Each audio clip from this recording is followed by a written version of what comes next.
most stressful events in human experience, number one is the loss of one of your intimates in life.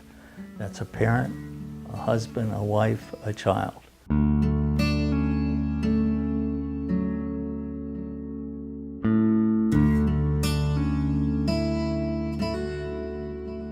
I'm Brooke Brown, founder and executive director of Keiki o Emalia, a nonprofit bereavement program for grieving children, teens, and their families. I began working on this in 2014, several months after the death of our daughter Emalia, who died of colorectal cancer shortly after their son's 3rd birthday. I wanted a program here on Maui that all children, all teens, regardless of their ethnicity or ability to pay, could attend so that they could process their grief and not grow into adults that had problems in relationships, or teens that had behavioral problems and were hampered by unprocessed grief.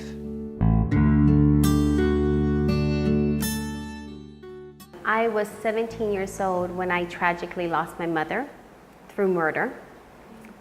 It was very devastating. In fact, I witnessed the event.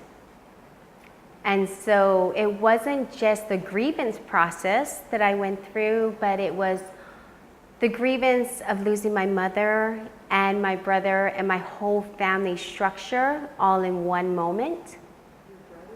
My brother was who committed the crime.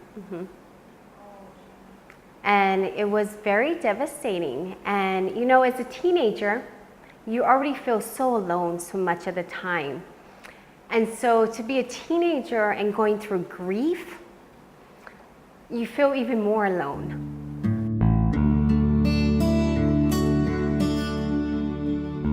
Well, what you find for the most part for people who've gone through that kind of grief and loss is that it fundamentally affects the way they see the world, and they continue to live in that grief and loss. So they approach the world from a point of view of loss. And there's oftentimes a kind of lostness for them, where they don't quite know how to orient themselves in the world. Also, if they were in any way connected to the death, there can be shame and guilt, and that compounds those feelings of grief that never got resolved.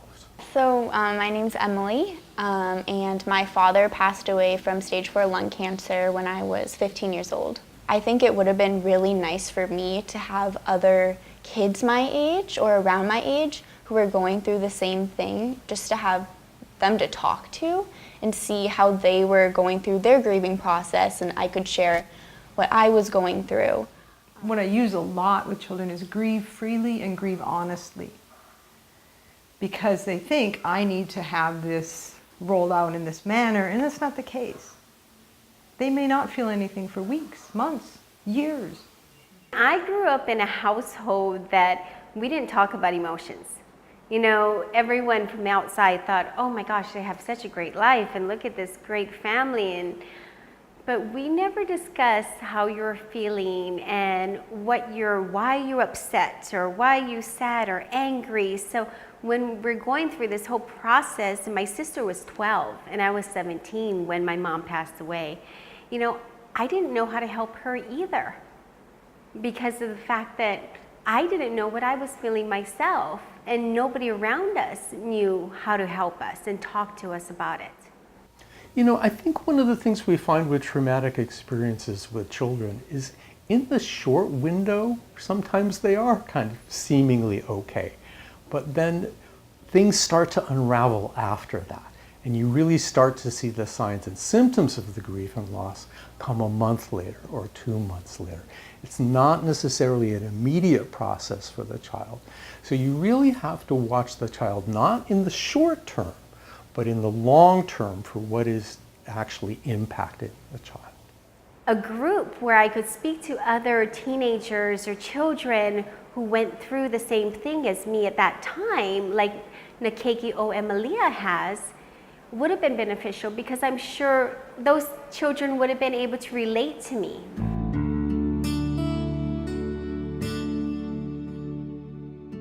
The families that I actually have been working with through Keiki or Emalia, it has seen differences in their children. More open to wanting to talk, wanting to be more family involved. Whereas before they didn't want to talk about anything. They wanted to be on their own. So it's been such a great resource for my work. It makes my job so much easier when they're able to feel comfortable talking about their loved one that is no longer there.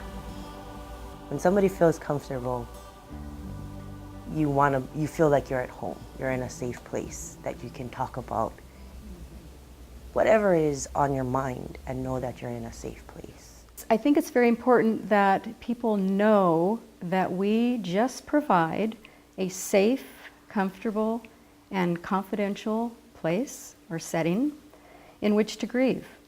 I think people here or anywhere need to know that the safety that we give them, because we're not therapists, the safety comes with the peer group really talking with themselves and knowing that anything they say will not leave the room.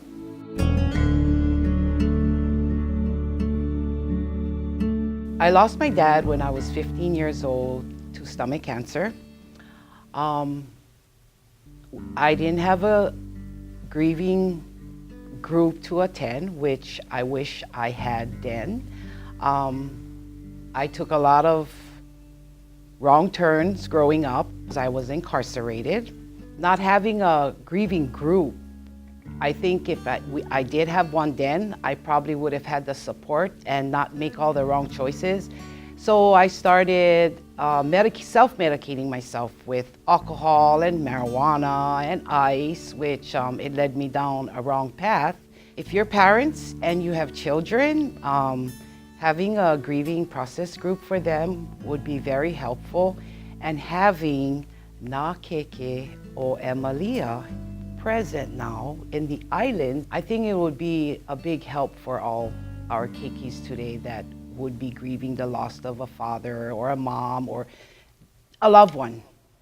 If you have a child or a close family member that has experienced this loss, don't make the assumption that they're okay because you don't see any evidence that they're not. One thing I learned in police work is always assume that there's more to a story than what appears on the surface, because there always is. So prioritize that child, because that child needs you to do that for them.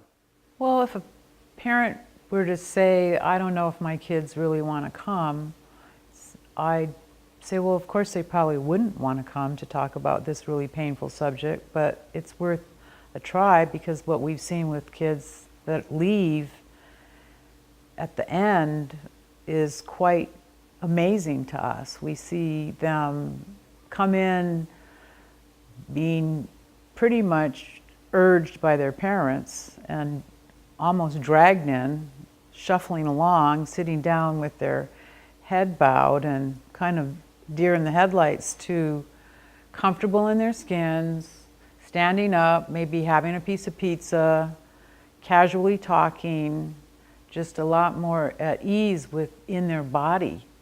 And there's a nice feeling when they walk out. They want to come back. They think they want to come back. Doesn't mean they will, but that moment is what I've seen happen again and again. The group dynamic of the Na Keiki o Emalia, since I've been working there, I would say it's, since it's driven by the children themselves, I think it's very, very powerful. It makes it more powerful than any counseling probably would have, is the way I feel. And that's what I love about the dynamic of that group so much. So they talk between themselves, and they help one another, and they listen, and I just think that would have been so wonderful to have, because even I was raised as a Catholic, and the Catholic school I went to, not even any of the nuns mentioned it, the priest didn't mention it, the children didn't mention it. You know, even your best friends, they didn't want, to hurt you, probably they're thinking in those days, so nobody talked about it. So you were really left and stuck with your own stuff. Children have to know that they can talk about anything they want or not at all. It's totally up to each individual as to how they grieve. And we're not to interfere with that, we just facilitate that. Everything is designed so that the peer groups are really healing themselves. The whole point is to provide ease around this topic for them so that they can breathe again and start thinking again and start having confidence in their decisions. Parents bring their children, they go in their separate places, kids with the kids and the parents with the parents, and then they come back together to leave. And oftentimes that ride home is a beautiful moment for things to happen. And that doesn't mean they have to speak about it, but they're together. They're not alone, they're together. You see in the groups that we see with the young people, they're far more open, I think, than probably they would be with counseling, because of just the fact that somebody their own age identifies. So that's pretty powerful. The most beautiful strength about Na Keiki o Emalia is that children, middle school children and teenagers can help each other. That's the biggest strength. We can teach adults how to hold the space easily, but it's the other kids in the group, little kids, middle school kids, and teenagers that really help each other.